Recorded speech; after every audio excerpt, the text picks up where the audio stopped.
Saudara-saudara sekalian, selamat sore.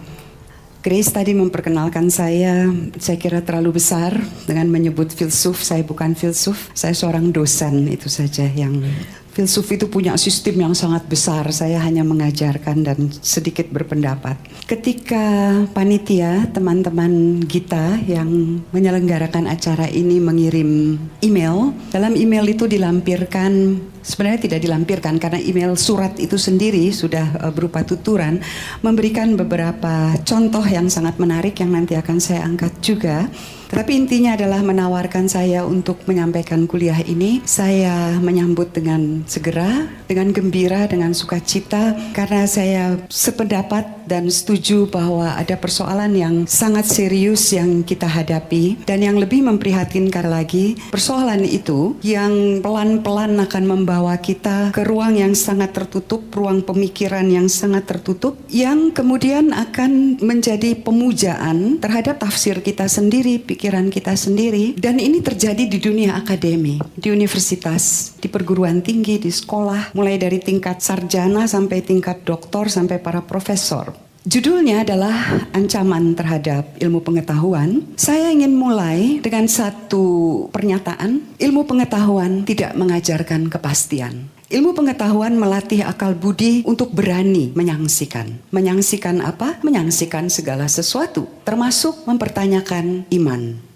Ini akan masuk nanti saya di bagian itu, tapi saya ingin mulai dengan pernyataan juga bahwa segala sesuatu yang telah teruji lewat kesangsian demi kesangsian ini akan semakin kokoh. Apakah itu ilmu pengetahuan? Apakah itu pendapat sehari-hari? Apakah itu iman kepercayaan kita sendiri? Ketika sudah dibenturkan, dipertanyakan, dia tegak berdiri. Itu yang akan saya sampaikan. Ada beberapa tema, tapi saya akan mulai dengan pertanyaan tentang judul. Judulnya adalah ancaman terhadap ilmu pengetahuan. Bukankah yang bisa kita pertanyakan adalah justru sebaliknya? Mana yang terancam? Apakah ilmu pengetahuan memang sedang mengalami ancaman? Atau hidup kita yang justru terancam oleh ilmu pengetahuan ketika ilmu pengetahuan memperoleh resep bagi tindakan? Pada tahun 1960-an, pada peringatan hancurnya kota Hiroshima dan Nagasaki, ahli fisika Robert Oppenheimer yang memimpin proyek Manhattan untuk penelitian dan produksi bom atom yang dijatuhkan di atas dua kota ini, dia ditanya apa pendapatnya. Ada dua hal yang dia katakan. Yang pertama adalah dia mengutip Bhagavad Gita. Saya telusuri, yang dikutip itu adalah Seloka 32 dari bab 10. Aku menjelma menjadi kematian. Kematian di sini sebetulnya kala. Jadi sang waktu, sang penghancur dunia. Itu yang dia kutip. Yang kedua adalah bahwa sejak bom ini dijatuhkan, ilmuwan mengenal dosa. Artinya sebelumnya mereka hanya bekerja dengan ilmu murni, tapi mendapat resep tindakan lewat teknologi, maka kita bertemu dengan kehancuran. Jadi mana yang sebetulnya sedang terancam? Apakah kehidupan? Tapi kenapa sore ini kita bicara tentang ancaman terhadap ilmu pengetahuan? Apakah judul kuliah ini, ancaman terhadap ilmu pengetahuan, itu terkait dengan pertanyaan sumber daya manusia, demikian sering disebut. Artinya seberapa tingkat keterpelajaran masyarakat Indonesia sehingga kemudian bisa membuka ruang, kesempatan untuk penelitian selain dana yang kecil. Ini yang sering dikeluhkan. Situasinya memang jauh lebih memprihatinkan daripada sekedar tidak ada kurangnya dana, kurangnya jumlah peneliti. Ini saya ambil dari data BPS. Jumlah tenaga kerja Indonesia yang paling besar itu adalah lulusan sekolah dasar, dan sebagian besar tidak pernah lulus sekolah dasar. Ini 47%. Angkatan kerja Indonesia 47% adalah lulusan sekolah dasar, 18% sekolah menengah pertama, SMA, SMK 25%, sarjana dan diplomanya 10%. Ini jelas boleh dibilang sebagai semacam kendala yang luar biasa bagi orang yang bercita-cita untuk menghadirkan ilmu pengetahuan dengan semua penelitian-penelitiannya sebagai cahaya terang yang akan menyinari salah satu lorong-lorong pencarian manusia. Jadi dua hal itu, tapi saya akan bicara jenis ancaman yang lain. Saya akan bicara jenis ancaman yang saya berani mulai menduga-duga muncul dari pemujaan terhadap diri yang secara sederhana semakin dipicu oleh selfie. Selfie-nya tidak masalah, tidak apa-apa. Saya tidak keberatan, tidak punya kritik sama sekali. Tapi selfie yang kemudian diunggah terus-menerus ke media sosial, diri sendiri yang selalu diunggah terus-menerus diri sendiri, itu pertama. Yang kedua adalah kemudian apa yang aku suka, tadi Bung Lutfi sudah menyampaikan, ada algoritma di dalam mesin pencari yang akan membuat lingkungan teman itu semakin dibatasi. Kita bukan hanya dipagari dari pihak-pihak atau pemikiran-pemikiran yang tidak relevan bagi sejarah pencarian kita, tapi juga yang berbeda. Apa yang aku suka itu lalu bisa menjadi apa yang aku percaya, dan apa yang aku percaya dengan segera, apalagi kalau didukung dengan tafsir-tafsir keagamaan, tafsir-tafsir tradisional, menjadi yang benar.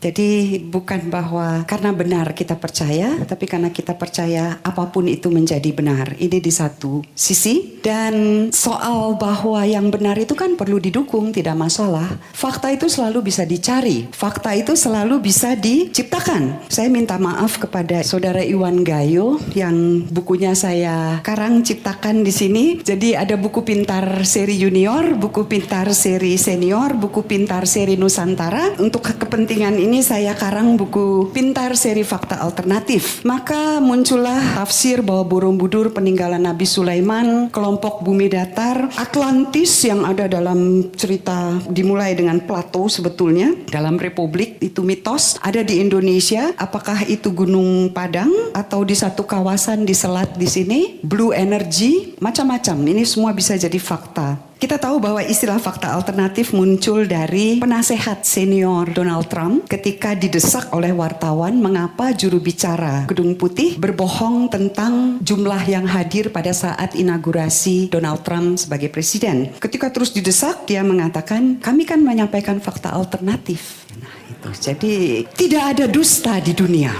hanya ada fakta alternatif. Silahkan karang sendiri fakta itu, dan itu akan berlaku dan itu bisa menjadi benar. Itu yang pertama. Yang kedua, oposisinya. Oposisinya ini saya akan ambil Hamlet, karya dari Shakespeare, yang pura-pura jadi gila.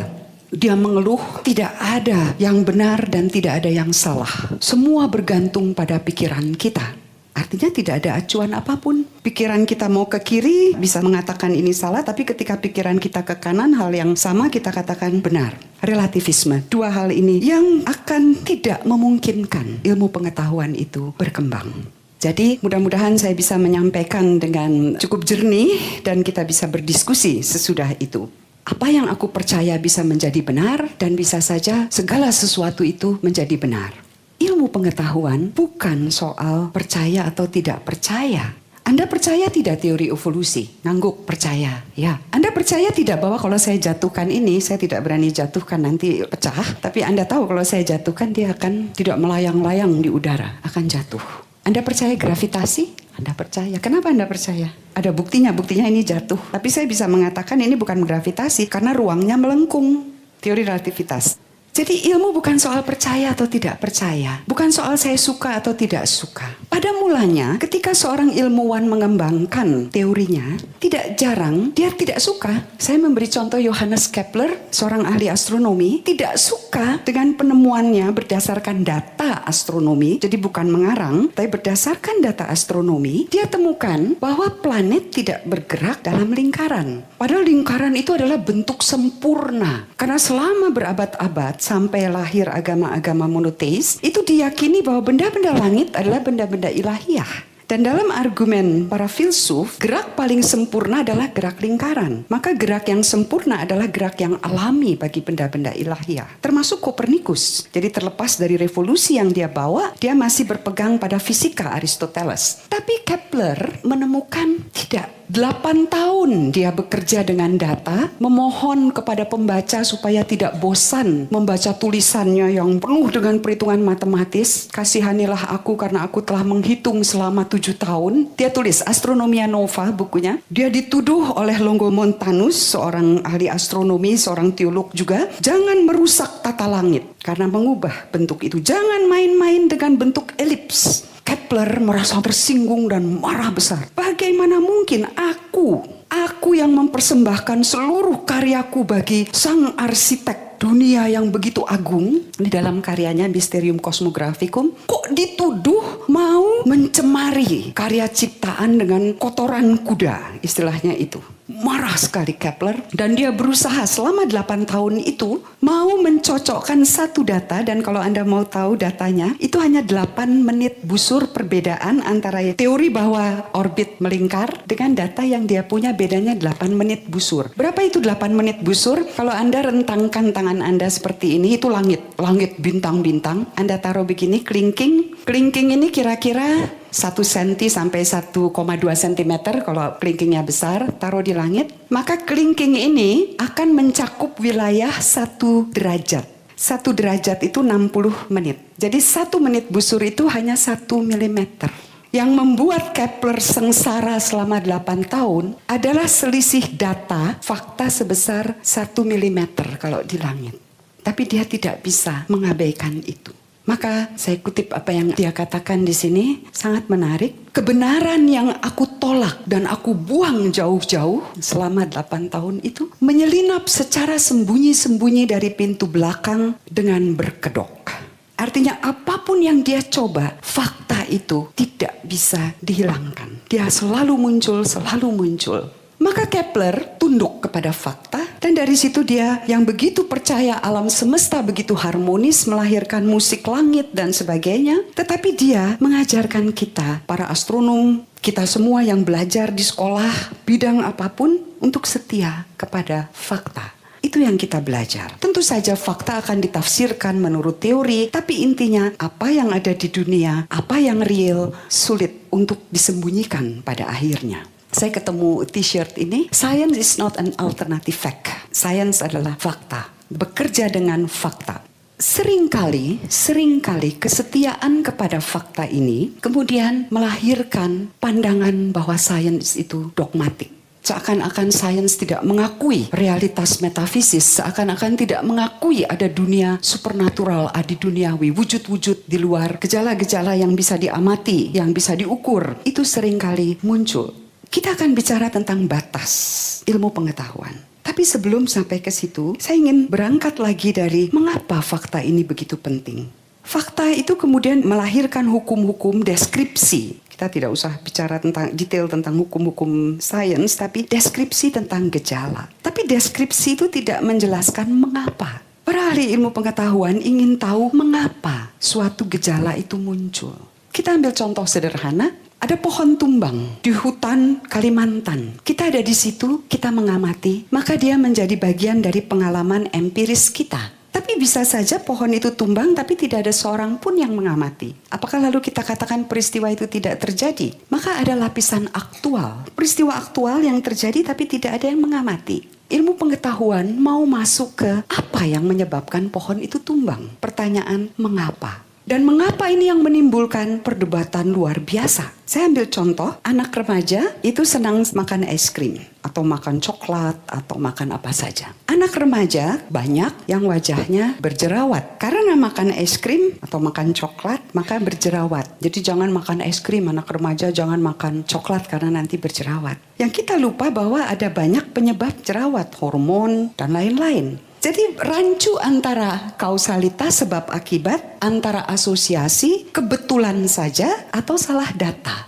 Urusan jerawat tidak seserius seperti yang ramai terakhir ini. Beberapa sekolah, beberapa ratus orang tua menolak vaksinasi gondong, campak, dan rubella. Ada yang menolak karena agama, tapi ada yang menolak karena berita yang salah yang direplikasi terus-menerus di media massa. Kenapa berita itu keliru, tidak tepat? Karena landasan satu-satunya penyelidikan ilmiah yang mengatakan bahwa ada hubungan antara vaksinasi dengan autisme itu sudah dicabut dari jurnal yang menerbitkannya. Dan ini yang sangat mendasar, tidak ada penelitian lain yang sejenis yang dapat mereplikasi, yang dapat mengulang dan menghasilkan hasil yang sama. Jadi pengulangan terus diulang, diuji terus menerus. Ini yang sangat penting untuk menghasilkan suatu pengetahuan yang andal sampai batas tertentu, sampai muncul nanti data lagi.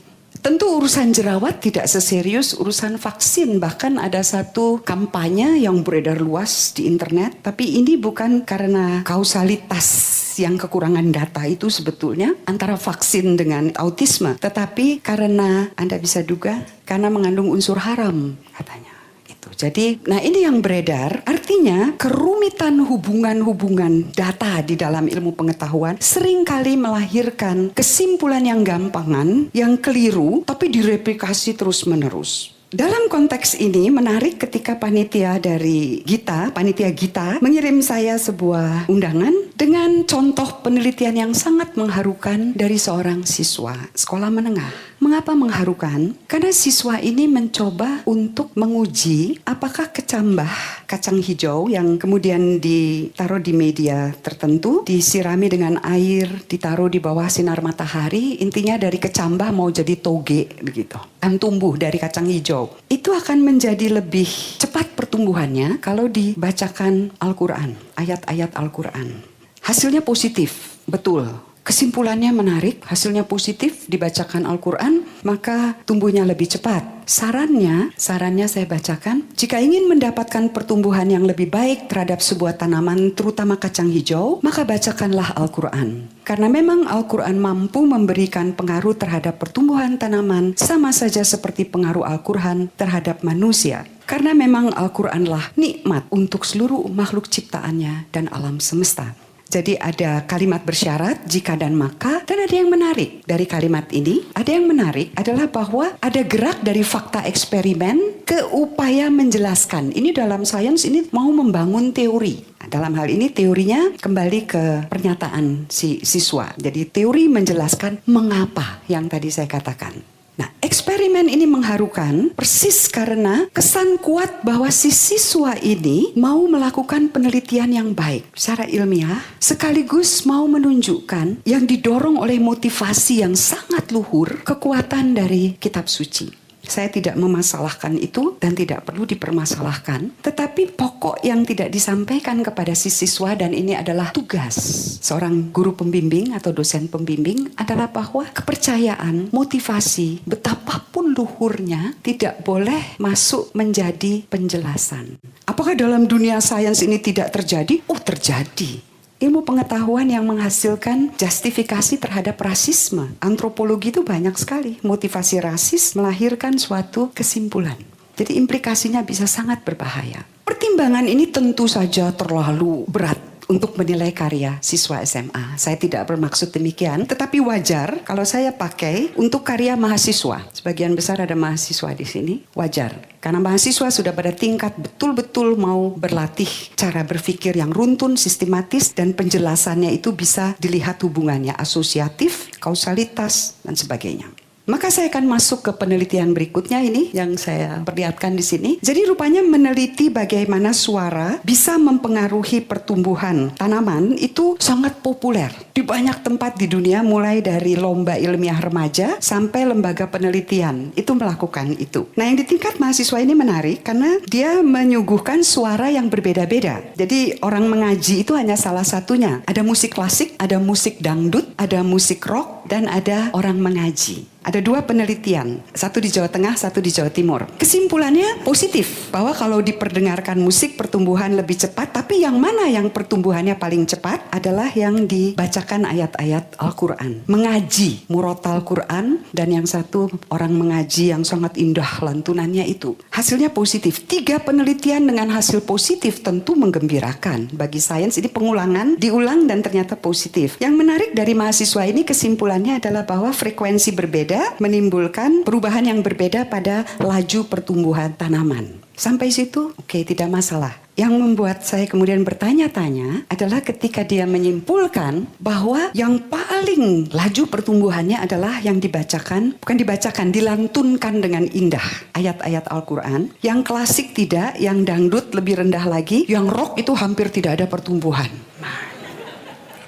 Ini data, jadi kita tidak bisa bantah, ini data. Jadi yang menjadi pertanyaan kesimpulannya dan penjelasan, the why question. Science itu the why, mau menjawab the why question. Mengapa? Nah, mengapa? Jawabannya adalah karena tanaman punya kecerdasan spiritual. musik klasik tidak melatih kecerdasan spiritual seperti kitab suci. Saya bertanya, musik klasik apa yang diputar? Bagaimana kalau yang diputar adalah Pergolesi atau Monteverdi atau Bach, musik-musik spiritual? Saya penasaran, saya cari sumbernya. Tanaman punya kecerdasan spiritual itu artikelnya banyak sekali di internet, beranak pinak luar biasa. Karena sudah cut and paste itu salin rokat, dan tidak ada satupun yang dalam kepustakaan untuk pengembangan ilmu pengetahuan itu penting ya sumber ya. Jadi bukan hanya apa yang ada di internet diambil gitu. Jadi para mahasiswa kalau mau mengambil sumber dari internet, lihat dulu ada kriterianya, layak atau tidak layak. Sebagai sumber ilmiah, untuk sumber diskusi, sumber macam-macam terserah. Satu-satunya adalah ada satu buku, tapi buku itu juga tidak bisa menyebutkan kecuali mengatakan bahwa telah dibuktikan oleh seorang ilmuwan bahwa tumbuhan itu bertasbih. Saya tidak menyangkal bahwa itu bisa terjadi. Yang perlu kita hati-hati di sini adalah bagaimana menarik suatu kesimpulan dan mengatakan itulah penyebabnya. Jadi bisa saja kemudian seperti hasil penelitian di Kanada, di beberapa tempat di Amerika, karena perubahan frekuensi menyebabkan gelombang, ini kan gelombang yang mengubah bisa saja tekanan udara dan sebagainya. Teknikalitasnya saya tidak paham, itu di luar bidang saya, jadi tidak saya bahas. Maka yang menjadi perhatian saya adalah sekali lagi penarikan kesimpulan dan memakai penjelasan. Apa yang kita yakini, apa yang kita percaya, apa yang kita imani tidak bisa langsung begitu saja menjadi penjelasan ilmiah. Lain halnya kalau kita mau membangun pengetahuan religius. Pengetahuan religius tidak membutuhkan langkah induktif-deduktif. Tidak membutuhkan pembuktian seperti itu. Pengetahuan ilmiah memerlukan. Mengapa? Mengapa? Apakah pengetahuan ilmiah begitu hebat? Tidak. Justru sebaliknya. Tadi saya sedikit menyebut tentang batas, maka marilah kita lihat bahwa ada batas yang tidak bisa dilanggar di dalam ilmu pengetahuan.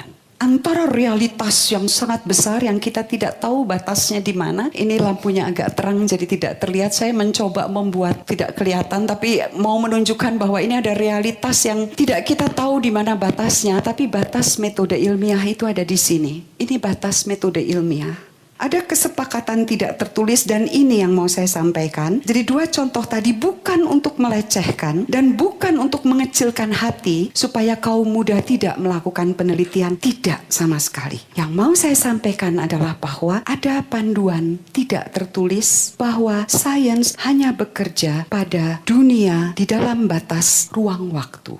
Apa yang terjadi di dunia dan dijelaskan dengan mekanisme dan proses-proses yang ada di dalam dunia. Batas ini sering disalahpahami tadi saya katakan. Dan ada ilmuwan yang menolak realitas supernatural, ada ilmuwan yang sama sekali tidak menerima, bahkan mengatakan saya tidak percaya Tuhan, saya tidak percaya malaikat, tidak percaya apapun, ada. Tapi jangan samakan antara sikap ilmuwan dengan apa yang dibutuhkan oleh ilmu pengetahuan untuk menjadi ilmu. Ini beda. Jadi antara sikap dan antara ilmu itu sendiri. Jangan dirancukan, kita sering merancukan. Batas ini sederhana, munculnya karena Galileo Galilei pada abad ke-16 perlu mendefinisikan filsafat alam yang memang mau mempelajari alam. Maka dia mendefinisikan saya hanya bisa mempelajari hal-hal yang terukur dan hal-hal yang tidak terukur. Maka dia menentukan, primer itu bukan bahwa ini yang paling utama, tetapi yang bisa diukur. Ada tinggi, ada tebal, ada bundar, ada jari-jari, dan yang waktu itu tidak bisa diukur. Kopi berwarna kecoklatan, harum, itu semua dia kategorikan sebagai sekunder. Ini pada mulanya, tapi kemudian ilmu pengetahuan berkembang sehingga realitas itu bukan hanya yang material. Yang imaterial merupakan bagian dari realitas. Energi, materi, dan massa itu bisa bolak-balik. Dengan batas ini menjadi jelas apa yang bisa dipelajari oleh sains dan diberi penjelasan ilmiah dan apa yang kita biarkan tidak perlu dimasuki oleh sains. Dalam salah satu kuliah umum beberapa waktu yang lalu, saya menegaskan dua hal. Yang pertama adalah bahwa ilmu pengetahuan bercorak sekular. Sekularisasi adalah kesanggupan untuk berpikir pada ranah dunia ini dan mencari penjelasan di dunia ini. Segala sesuatu yang menjadi tanggung jawab manusia dan bisa diselesaikan oleh manusia, diselesaikan dengan memakai daya-daya, kekuatan, penjelasan yang ada di dunia ini dan tidak meminjam penjelasan dari luar dunia. Itu yang pertama. Yang kedua, ketika kita dengan mudah meminjam penjelasan dari luar dunia ini, maka nalar terbentur pada pemutlakan. Akal budi menjadi tumpul karena segala persoalan dengan mudah dijawab, yaitu kan kehendak Tuhan. Mengapa terjadi longsor, banjir, bandang? Yaitu kehendak Tuhan. Tidak kita selidiki bahwa ada kebijakan yang keliru tentang lingkungan. Nah ini, jadi dialog publik akan berhenti ketika tidak ada batas yang tegas antara apa yang bisa diklaim sebagai yang berasal dari luar dunia dan apa yang menjadi wilayah ilmu pengetahuan. Artinya, ilmu pengetahuan membutuhkan sikap agnostik. Dunia itu ada atau tidak ada bukan urusan ilmu pengetahuan. Sekali lagi jangan rancu membedakan bukan sikap pribadi ya, tapi ilmuwan. Karena ilmu pengetahuan tidak punya mata elang. Seperti elang yang terbang lalu melihat keluasan dunia. Tidak. Maka corak sekular itu persis sebetulnya menunjukkan dia hanya bisa berpegang pada penjelasan dunia. Ilmu pengetahuan tidak menyangkal kemungkinan pengetahuan intuitif atau yang diperoleh dengan berbagai cara melalui pewahyuan untuk pengetahuan metafisis, religius, dan lain-lain. Mitis tidak menyangkal, hanya bukan wilayahnya. Kenapa tidak menyangkal? Karena memang tidak bisa, tidak punya metode. Ilmu tidak punya sarana untuk itu. Kalau ilmu membiarkan tidak ada pagar itu, maka pengetahuan ilmiah tidak bisa diandalkan. Kepercayaan semata-mata tidak bisa memprediksi. Karena ilmu untuk bidang-bidang tertentu, tidak semua bidang, ilmu pengetahuan terutama ilmu-ilmu empiris, tujuannya adalah memberi prediksi. Meteorologi memprediksi kapan terjadi hujan. Tidak selalu tepat. Karena apa? Karena realitas meteorologis itu sangat rumit. Tapi paling tidak ada gambaran. Kepercayaan tidak bisa memprediksi kecuali dalam bentuk nubuat yang kesahihannya didukung oleh kepercayaan itu sendiri. Ilmu tidak punya kepentingan untuk membangun sikap menolak atau tidak menolak. Dan terancam mati kalau batas itu mau dicampur aduk. Tanpa mengikuti prosedur itu kita bisa bayangkan tidak ada kemungkinan untuk menguji suatu pernyataan ilmiah. Jadi ilmu sendiri akan kehilangan keandalannya. Nah sekarang saya sudah berbicara tentang ciri-ciri pengetahuan ilmiah. Bagaimana dengan ancamannya itu? Saya akan masuk ke dua hal di sini. Yang pertama adalah relativisme. Kita berhadapan dengan misalnya saja saya ambil contoh satu teori Big Bang. Yang ironis adalah ketika di dalam ruang publik ilmu pengetahuan itu di satu pihak dipakai untuk mengklaim, untuk menjustifikasi tafsir-tafsir keagamaan tertentu. Maka kita punya The Tao of Physics, Bukaelisme, Barantologi, Romo yang tahu, lalu Scientology dan sebagainya. Ketika ilmu bisa menunjukkan alam semesta punya awal, ini adalah lokus penciptaan alam semesta. Tapi nanti kalau tafsir ini berkembang, bahwa ini karena teorinya saja yang belum bisa menjelaskan, maka akan digusur. Artinya ilmu itu hanya diterima sejauh bisa menjustifikasi tafsir-tafsir tertentu. Kalau tidak bisa, ilmu disingkirkan. Nah ini sangat berbahaya. Jadi ada yang ironi. Contoh-contoh dengan penelitian tadi itu menariknya adalah menggambarkan kerinduan spiritualitas manusia, tetapi sekaligus kemudian punya risiko. Ilmu dipakai untuk justifikasi dan ketika tidak cocok, ilmu dianggap tidak perlu dan bahkan mungkin dianggap sebagai sesuatu yang entah bid'ah, entah apa lagi. Intinya ilmu dipilih secara selektif. Sementara dalam dunia kehidupan sehari-hari itu tidak terlalu tertangkap apa yang menjadi pertarungan intelektual di dunia akademik, yaitu relativisme. Jadi saya sebetulnya tidak terlalu mengkhawatirkan relativisme di Indonesia karena gerakan fundamentalisme yang semakin kuat. Nah, relativisme itu apa? Tadi sudah saya contohkan sedikit. Dalam gerakan untuk memahami perkembangan ilmu, tumbuh apa yang disebut konstruktivisme sosial. Kelompok ini menganggap tidak ada metode yang handal, tidak ada pendekatan yang objektif yang memungkinkan ilmuwan atau ilmu pengetahuan menghasilkan pengetahuan. Jadi apa itu pengetahuan? Pengetahuan adalah konstruksi tekstual. Apa itu atom, apa itu DNA, apa itu elektron, apa itu gravitasi, itu adalah kesepakatan para ilmuwan. Maka kalau mau mengevaluasi ilmu, karena kebenaran ilmiah itu tentatif, ajukanlah pertanyaan, siapa yang paling diuntungkan kalau suatu teori dinyatakan benar?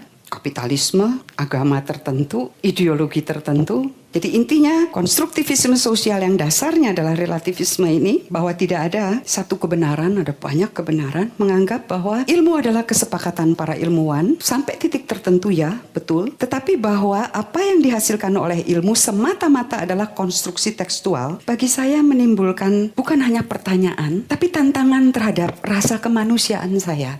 Bagaimana saya bisa menjelaskan kehancuran Hiroshima dan Nagasaki tadi kalau atom yang menjadi dasar pembentukan bom atom, sekarang bom nuklir, itu hanya konstruksi tekstual? Di mana tanggung jawab ilmuwan? Di mana tanggung jawab para teknolog? Jadi ini kelemahannya. Artinya, dan ini tidak mungkin sains menjadi mustahil kalau orang bergerak di sini. Tapi saya tidak terlalu khawatir, kecuali kalau ini mempengaruhi kebijakan. Seperti kritik beberapa antropolog yang menyatakan bahwa vaksinasi di India itu menyebabkan pemujaan terhadap Dewi Sitala itu punah. Jadi dia menyesali mengapa vaksinasi itu dilaksanakan begitu massal, cacar, vaksinasi cacar. Nah, ini menjadi pertanyaan. Ketika usaha-usaha ilmiah mencoba memberi tafsir alternatif atau memberi kemungkinan dan dianggap sebagai penghancuran budaya, maka pertanyaannya bisa kita terapkan mutilasi genital, apakah dibiarkan karena itu adalah otonomi budaya misalnya. Nah, relativisme menimbulkan dalam tafsirnya terhadap sains itu bisa menimbulkan sesuatu yang sangat serius. Dari fundamentalisme terjadi oposisi yang sebaliknya. Oposisi yang sangat sebaliknya yang mulai dengan mengatakan bahwa tidak ada sumber pengetahuan yang sahih kecuali yang berasal dari kitab suci. Tidak ada yang sahih. Komitmen ini berterima bahwa diakui nilai-nilai moral yang melampaui manusia. Menjadi tidak berterima ketika para penganutnya tidak bisa lagi membedakan benar dan pengetahuan tentang yang benar. Sama tidak? Benar dengan pengetahuan bahwa itu benar. Kalau sama, maka politisi itu benar. Anda ingat ini siapa yang mengatakan? Saya tidak mau mengatakan siapa nama, nanti saya terkena pencemaran nama baik. Jadi saya tahan namanya. Tapi kalau tidak ada KPK, maka bubarkan saja, tidak ada korupsi. Karena apa? Karena KPK memberitahu pengetahuan tentang terjadinya korupsi. Korupsinya itu kalau dalam bahasa filsafat ontologinya, terjadi sesuatu. KPK itu epistemologinya. Nah, ini mau dicampur adukan. Dan ini yang terjadi pada sebetulnya kesombongan, pemujaan terhadap tafsir sendiri di kalangan fundamentalis. Fundamentalisme tidak hanya agama, ada fundamentalisme sains, saintisme. Bukan hanya fundamentalisme agama. Tapi fundamentalisme agama, barangkali saya keliru, ini bagian terakhir yang saya mau sampaikan, itu adalah kelompok yang memuja kemampuan nalarnya sendiri. Kelompok yang terlalu percaya diri dengan tafsirnya sendiri. Memang semua literal, kembali apa yang tertulis. Tapi sepengetahuan saya, bahasa yang dipergunakan di dalam berbagai kitab suci itu juga tidak mudah untuk menghasilkan satu tafsir. Dalam perspektif fundamentalis, ini yang membuat, silahkan Anda pikirkan, kita diskusikan nanti risikonya. Iman dipahami bukan sebagai tanggapan pribadi akan pengalaman orang yang merasa disapa, tapi dipahami sebagai ketaatan pada perintah-perintah. Maka agama adalah soal kepatuhan. Masyarakat dituntut untuk patuh dan tidak bertanya. Apa yang masuk akal tadi saya katakan yang berterima adalah pengandaian komitmen kepada nilai-nilai absolut. Tapi absolutnya itu kemudian mau dibawa ke dunia. Betulkah ilmu pengetahuan terancam? Ya, saya percaya demikian kalau ini dibiarkan. Kalau tafsir yang menutup kemungkinan bagi ilmu pengetahuan, dan ilmu pengetahuan bukan hanya fisika yang tadi ruang praktikumnya, clip artnya di slide yang pertama, atau kimia, tapi linguistik, antropologi, humaniora yang memberi tafsir pada gejala realitas, memberi tafsir pada teks, itu semua ditolak. Karena apa? Karena tidak boleh ada kritik. Setiap upaya mempertanyakan tafsir kitab suci atau pembacaan literal atas kitab suci itu akan dianggap tidak layak, tidak pantas, dan bahkan dosa. Ilmu pengetahuan punya kelemahan, bisa menghasilkan hal yang mengerikan, tetapi saya percaya kalau para mahasiswa yang ada di sini atau yang mendengarkan setia kepada metode ilmiah, setia kepada tuntutan pencarian ilmu, maka dia akan sampai pada suatu pengertian akan apa yang disebut nilai-nilai epistemik, nilai pengetahuan. Apa itu? Saya akan tunjukkan beberapa nilai-nilai. Jadi ilmu tidak membawa langsung, tidak membuahkan kearifan. Tidak, ilmu pengetahuan tidak langsung melahirkan kearifan. Tapi sebagai bagian dari pencarian kesetiaan untuk menemukan kebenaran, kata-kata menemukan kebenaran perlu dipahami secara normatif. Cita-cita, kesetiaan untuk menemukan kebenaran, maka ia akan jujur. Jujur pada data, jujur pada fakta. Ia akan sedia bekerja sama untuk diuji teori-teorinya. Ia mandiri berpendapat karena ia tahu kalau ia hanya mengikut apa kata orang, maka dalam paper itu menurut si A, menurut si B, menurut si C, itu sebaiknya tidak dipakai. Tentu ada, tapi belajarlah berpikir sendiri, itu penting dalam ilmu. Kebiasaan untuk mencari kebenaran, kemerdekaan berpikir. Film yang tadi diputar sangat menarik tentang anak kecil itu. Imajinasi, kebebasan untuk berimajinasi. Dan ini syarat. Kritik relativisme berangkat dari kritik yang sangat keras terhadap ilmu. Tapi pada akhirnya bisa menjadi anti kritik ketika dia mengatakan menjadi tirani bahwa tidak ada nilai-nilai universal yang bisa ditarik, yang berlaku bagi umat manusia. Itu menjadi tirani. Fundamentalisme jelas, karena tidak bisa ada kritik di luar sumber yang berasal dari kitab suci. Jadi keberanian untuk menyaksikan. Dengan tingkat pendidikan yang rata-rata seperti tadi sudah saya sampaikan. Sistem pendidikan yang secara konseptual merancukan kompetensi ilmiah dengan pendidikan karakter dan pendidikan rohani melalui kurikulum yang K1 itu kompetensi inti dari prasekolah, SD, SMP, SMA, S1, S2, S3 hanya satu. K1-nya apa Pak? Oke Rektor, masih ingat? Tentu ingat karena akreditasinya ditentukan di situ ya Pak. Penghayatan dan pengamalan agama sebagai tolok ukur. Kompetensi K1. Nah ini merancukan antara kompetensi intelektual dan kompetensi karakter, rohani dan pendidikannya. Masyarakat dimanjakan oleh algoritma pencarian tadi yang Bung Lutfi sudah sebut. Tradisi ilmiah belum berkembang karena sejarah ilmu pengetahuan di Indonesia masih pendek. Ilmu sebagai suatu proses dengan imajinasi yang sangat liar yang dipandu oleh kecintaan kepada keindahan. Apakah itu keindahan yang visual, apakah itu keindahan yang matematis, itu belum berkembang. Masyarakat yang dimanjakan oleh bujukan-bujukan surgawi, yang penting patuh, jangan bertanya, ikut saja, taat, saleh. Saya kira yang tercipta hanya kelompok yang berputar-putar di sekitar apa yang aku percaya, apa yang aku anggap benar. Tertutup, tidak memungkinkan ada kritik. Padahal sains membutuhkan kritik. Tidak ada yang bisa disangsikan, maka apa yang terjadi di sekitar kita. Contohnya, saya tidak mau masuk ke situ, tetapi sebagai contoh, apa yang terjadi di Jakarta mungkin bukan barometer, tapi bagaimana orang begitu menjadi marah, begitu terpicu kebenciannya, dan meletup begitu rupa, tanpa mempedulikan ada tafsir ilmu pengetahuan, tafsir linguistik terhadap ucapan seseorang, itu tidak dipedulikan. Jadi sains ditutup pintunya, tidak bisa masuk. Dan yang menyedihkan ini terjadi di dunia akademik. Teori evolusi pernah di satu universitas, teori evolusi itu dianjurkan tidak diajarkan. Seorang dosen doktor. Sampai Akademi Ilmu Pengetahuan Indonesia merasa perlu untuk turun tangan, menulis surat. Jadi ini terjadi. Nah saya kira adik-adik mahasiswa, ilmu tidak mengajarkan kepastian. Kalau Anda sebagai calon ilmuwan misalnya atau yang sekarang sedang mengerjakan penelitian, bersetialah dengan ketat kepada kejujuran ilmiah, kesetiaan kepada fakta, dan Anda akan belajar seperti saya belajar, seperti banyak pemikir, seperti Bung Lutfi, Pak Budi, Mas Gunawan, yang sudah bergulat panjang dengan pemikiran, belajar. Kita justru gemetar berhadapan dengan realitas. Yang temboknya itu tebal, dan tidak seorang pun tahu seberapa tebal tembok realitas. Kebenaran itu seperti hantu. Dia berkelibat tapi tidak pernah bisa dijerat. Sains pada dirinya tidak memberi kita kearifan. Maka bisa muncul bom atom, senjata pemusnah massal, senjata biologis. Yang memberi kearifan itu adalah kesetiaan untuk berjalan dalam lorong-lorong yang gelap, medan yang berliku untuk menemukan kebenaran. Apakah kebenaran itu dicapai atau tidak? Tadi sudah saya perlihatkan contoh lewat Pak politisi itu. Bahwa ini ada benar dan bagaimana saya tahu itu benar tidak sama. Dalam sains kita tidak pernah tahu kapan sesuatu benar. Tetapi menutup kemungkinan dengan mengatakan bahwa yang benar hanya apa yang ada di dalam kitab suci. Dan menutup semua kemungkinan untuk mengkritik tafsir. Jadi bukan mengkritik kitab suci, tapi tafsir terhadap kitab suci. Sains tidak mungkin bisa mendapat ruang untuk berkembang.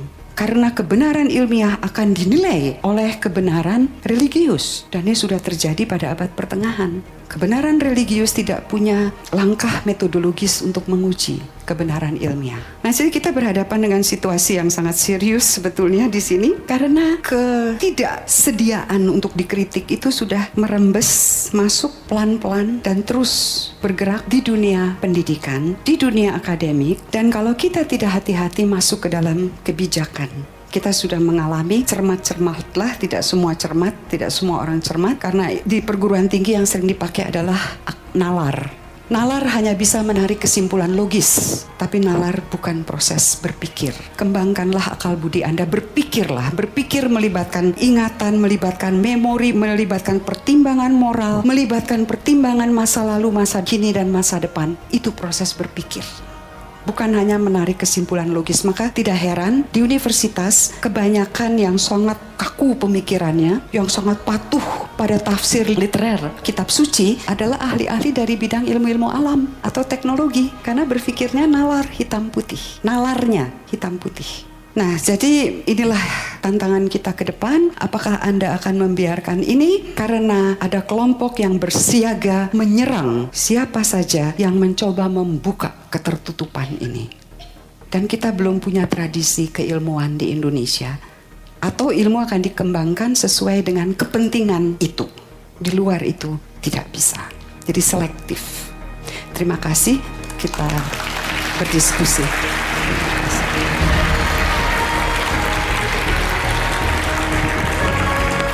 Terima kasih. Saya kembalikan ke slide.